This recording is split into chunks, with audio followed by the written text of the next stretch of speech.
Assalamualaikum warahmatullahi wabarakatuh. Bismillahirrahmanirrahim. Qala al-muallifu rahimahullahu taala wa nafa'ana bi ulumihi fid dharain amin ya Allah ya rabbal alamin. Ja'ala ngajadikeun insyaallah Gusti Allah ma kana perkara yakhruju anu kaluar itu umma mene bani adama ti anak Adam. Masalan kana contoh li dunya kana dunya.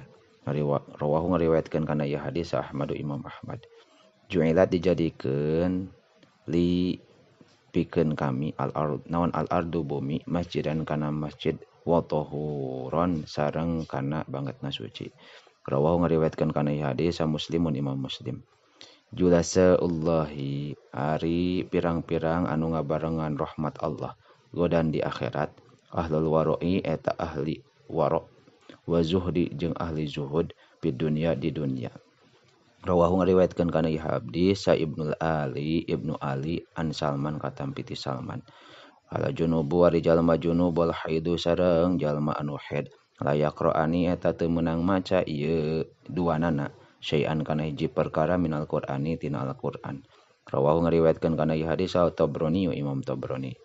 Al jannatu ari surga tahta aqdamil ummahati eta tetep dina handapeun dampal suku pirang-pirang indung. Rawahu ngariwayatkeun kana ieu hadis Imam Ahmad.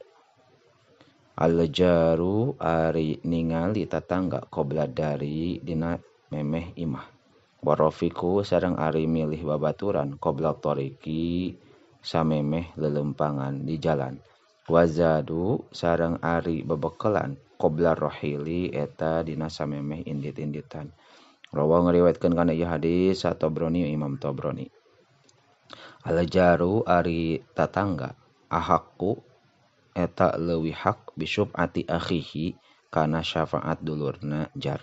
Rawahu ngariwayatkeun kana ieu hadis Dailami Imam Dailami. Harful ha'i ari ieu eta huruf ha. Habibu kudu mikaresep aranjeun kabeh Allah ka Gusti Allah ila ibadihi ka pirang-pirang hambana Allah. Yuhibbukum maka mikaresep ka aranjeun insyaallah Gusti Allah. Rawahu ngariwayatkeun kana ieu hadis Tabrani Imam Tabrani ani Abi Umamah katampi ti Abi Umamah. Hujibat dihalangan naon annaru neraka bisyahawati kalawan syahwat. Hujibat sareng dihalangan naon al jannatu surga bil makarihi ku pirang-pirang dipika hayang, dipika ambek, dipika embung. Rawahu ngariwayatkeun kana ieu hadis Abu Hurairah.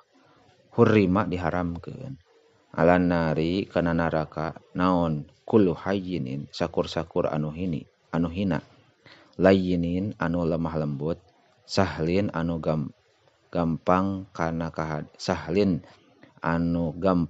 kahadean qaribin anu deukeut minan nasi ti jalma-jalma. Rawahu ngariwayatkeun kana ieu hadis Ahmadu Imam Ahmad. Wallahu a'lamu bissawab.